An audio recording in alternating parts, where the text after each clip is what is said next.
அனைவருக்கும் வணக்கம்.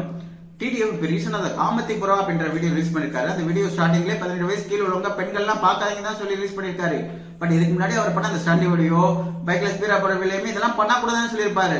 பட் இப்போ இருக்கிற பசங்களோட ஜெனரேஷனோட மைண்ட் செட் எப்படி இருக்கு? நம்ம இதெல்லாம் பண்ணக்கூடாதுன்னு சொல்றோமோ அதை தான் பண்ணணும் அப்படின்ற மைண்ட் செட்ல இருக்கு. அப்படி இருக்கிறப்ப இந்த மாதிரி சமயத்தில் இவர் பண்ண இந்த வீடியோவை பார்க்குற பசங்களோட மனநிலை கண்டிப்பா ஒரு தவறான பாதைக்கு தான் போகும்.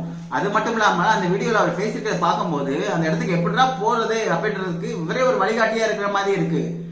ஏற்கனவே அவர் ஒரு யங் ஜெனரேஷனை வந்து ஒரு தப்பா கைடன்ஸ் பண்றாரு அப்படின்ற பிளாக் மார்க் அவர்கிட்ட இருக்கு. அந்த மாதிரி சமயத்துல எதுக்கு இவர் இந்த மாதிரி வீடியோவை பதிவிட்டு தன்னைத்தானே தாழ்த்திக்கிறாருன்னு தெரியல. கண்டிப்பா இதை பாக்குற அவரோட ஃப்ரெண்ட்ஸ்க்கும் ஃபாலோவர்ஸுக்கும் கண்டிப்பா ஒரு மனசங்கடத்தை உருவாக்கி இருக்கும். கண்டிப்பா இந்த மாதிரி வீடியோவை தவிர்க்கணும். இது என்னோட கருத்து மட்டும் இல்ல, அந்த வீடியோவை பார்த்த நிறைய பேரோட கருத்தும் அதுதான். வேணும் அவர் அந்த வீடியோ கீழே இருக்கிற கமெண்ட் படிச்சு பார்க்கட்டும். கண்டிப்பா அவர் தவிர்க்கணும் இந்த வீடியோவை.